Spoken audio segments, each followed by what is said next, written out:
Idol, mga ka-soundtech, ito yung part 2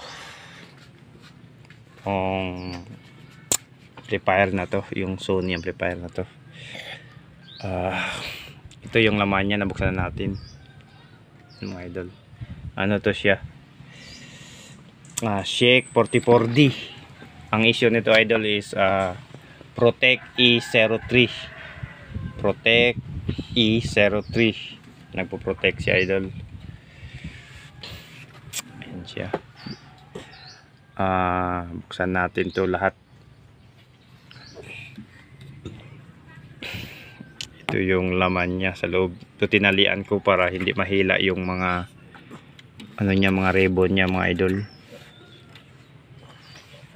Ayan siya. Ito yan sa ano niya. Yung sa DVD niya, ito yung mga basta idol, i-update ko lang kayo. Tinalian ko yan. At saka ito yung apat na voltage capacitor niya, 71 volts, 3300 microfarad. Yan, yung brand niya Elna LA5, 71 volts.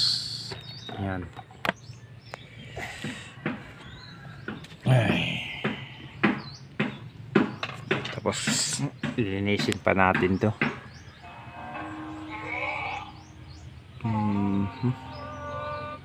Kaya ang sira ito idol.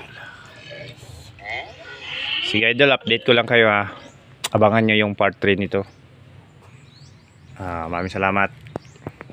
Paki-subscribe at saka paki-like na lang din idol.